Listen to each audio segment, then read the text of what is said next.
विचारक क्रांति की यात्रा प्रारंभ हो गई।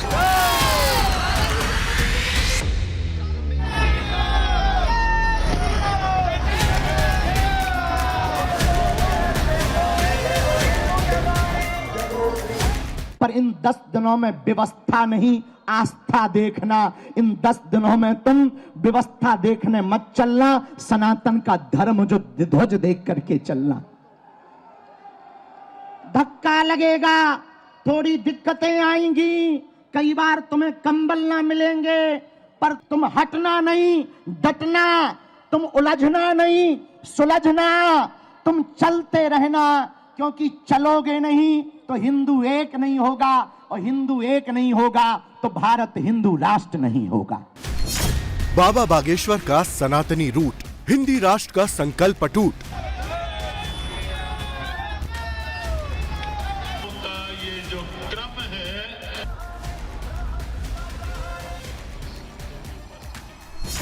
कृष्ण जन्मभूमि निर्माण का रथ, बाबा का सनातनी पथ।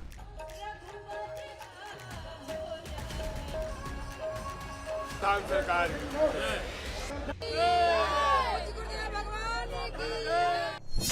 3 स्टेट, 425 गांव, 5 करोड़ तक कनेक्ट का टारगेट। जैसे बाबरी मस्जिद का ढांचा ढहा था और राम मंदिर बना था, तो उसमें दीदी माँ की चर्चा, पूज्य हमारी बुआ जी की चर्चा आज तक होती। बोले कौन आया? बोले शेरनी आई है। कौन? बोले पूज्या दीदी माँ, जिन्होंने ललकार कर ढांचा को गिरा दिया, बाबर की जगह रघुवर का नाम छपा दिया।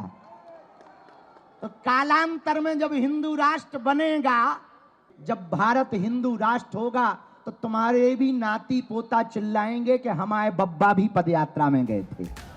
बाबा बागेश्वर एक बार फिर मिशन मोड पर हैं। सनातन के पथ पर दिल्ली से वृंदावन रूट को सिलेक्ट किया गया है। 10 दिनों की पदयात्रा के जरिए हिंदू राष्ट्र के मिशन को फिर से एक्टिव कर दिया गया है। बाबा दिल्ली से निकल चुके हैं। 16 नवंबर को वृंदावन में बाके बिहारी के दरबार में हाजिरी लगाएंगे। यहीं से मथुरा में कृष्ण जन्मभूमि पर भव्य मंदिर निर्माण की ललकार लगाएंगे। बाबा बागेश्वर का यह सनातनी रूट दिल्ली से वृंदावन को कनेक्ट करेगा। 10 दिन में 150 किलोमीटर का सफर तय करेंगे। दिल्ली, हरियाणा और यूपी यानी 3 स्टेट के 425 गांवों को टच करते हुए पंडित धीरेन्द्र शास्त्री 5 करोड़ लोगों तक अपना संदेश भेजेंगे। यात्रा के जरिए हिंदू राष्ट्र का संकल्प एक बार फिर मजबूत करेंगे। 300 से ज्यादा मुसलमान भी इस मिशन से जुड़ेंगे। 50 से ज्यादा संतों, महंतों की मौजूदगी लाखों हिंदुओं को एकजुट करने का मैसेज देगी। अब लोग हमसे आज पूछ रहे थे कि बाबा पदयात्रा से क्या होगा। सुनो, एक तो हिंदुओं का डर खत्म होगा, दूसरा हिंदू एक होगा, तीसरा पूरी दुनिया को हिंदुओं की ताकत का पता लगेगा। जब फ्रांस के लोग अपनी सड़कों पर उतरकर फ्रांस को बचाने के लिए सड़कों पर उतर सकते, इंग्लैंड के लोग अपनी देश को बचाने के लिए सड़कों पर उतर सकते, तो हम भारतीय क्यों नहीं अपने भारत को, सनातन को बचाने के लिए सड़कों पर उतर सकते। किसी ने हमसे कहा बाबा यात्रा से दंगा होगा। हम कहा दंगा वाले ठटरी के बड़े दूसरे हैं, इसमें गंगा बहेगी। ये दंगा के लिए नहीं, गंगा के लिए पदयात्रा है। ये तनातनी के लिए नहीं, सनातनियों के लिए पदयात्रा है।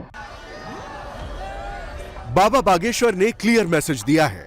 गजवाए हिंद का जवाब भगवाए हिंद से दिया जाएगा। पंडित धीरेन्द्र शास्त्री ने कहा कि वो मुसलमानों के खिलाफ नहीं है, लेकिन हिंदुस्तान में जब 80% हिंदू हैं, तो एक हिंदू राष्ट्र से क्या दिक्कत है। हम किसी के विरोध में नहीं हैं। हमें मुसलमानों से भी दिक्कत नहीं, ईसाइयों से भी दिक्कत नहीं, पर यदि वो गजवाए हिंद कहेंगे तो हम भगवाए हिंद बना के रहेंगे।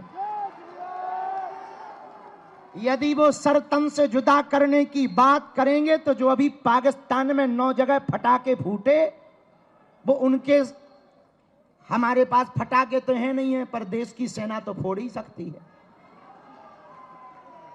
तीसरी बात और सुनो, 1947 में एक विशेष मजहब मुसलमानों के द्वारा मांग हुई कि हम भारत में नहीं रह सकते।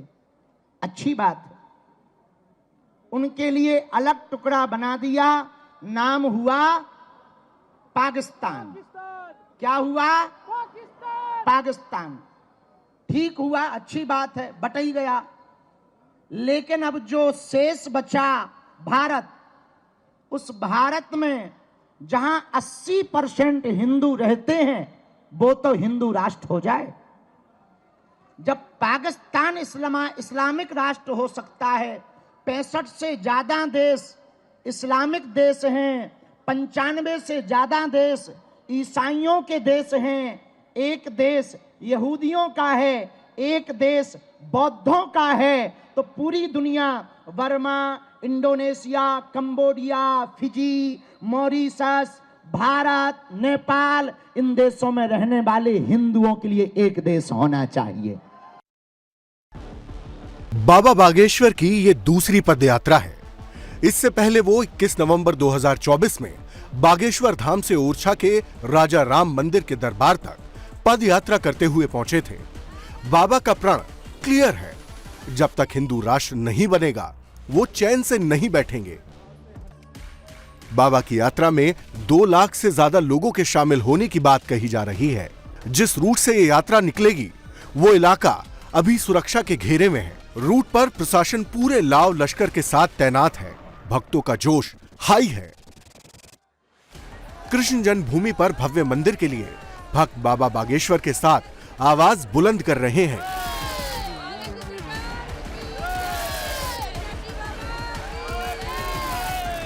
सबसे ज्यादा तो मैं उन्हीं को इसका श्रेय देती हूँ, क्योंकि इतनी छोटी उम्र में और उन्होंने इतना बड़ा कदम उठाया है कि आज मैं तो धन्य हो गई हूँ ये सब कुछ देखकर। मैं भी वहीं से हूँ और मैं ये सब कुछ देख रही हूँ। मुझे बड़ी खुशी हो रही कि ये हिंदू धर्म की एकता के लिए इतना कर रहे हैं। आप कहाँ से आए, क्या नाम है आपका? मेरा नाम दिनेश बजरंगी है, गौ रक्षा दल से, दिल्ली से। दिल्ली से जी। कितनी जरूरत महसूस हो रही थी इस तरह की यात्रा की जो बाबा धीरेन्द्र शास्त्री कर रहे हैं? जो धीरेन्द्र शास्त्री जी ने करा है वो अभी तक किसी ने नहीं करा है। और जिस तरह धीरेन्द्र शास्त्री अपने 2 कदम बढ़ा रहे हैं ना, तो हमारा सनातन 4 कदम बढ़ा के चल रहा है उनके साथ। क्या मकसद है इस यात्रा की? अरे सनातन धर्म के लिए आए हैं। सनातन धर्म के मतलब गौ रक्षा, मतलब राष्ट्रीय पशु घोषित होना चाहिए। जो हमारा हिंदू धर्म है, अलग अलग बटे हुए हैं, अलग अलग विचारधारा है जो हमारे हिंदू भाइयों के मन में बन गया है। वो भारत को फिर से हिंदू राष्ट्र बनाने की दिशा में कार्य कर रहे हैं और जाति धर्म से ऊपर उठकर हिंदुओं को और सनातन धर्म को एक करके साथ काम कर रहे हैं। इसलिए हम लोग उनके साथ में कदम से कदम मिलाकर साथ चल रहे हैं।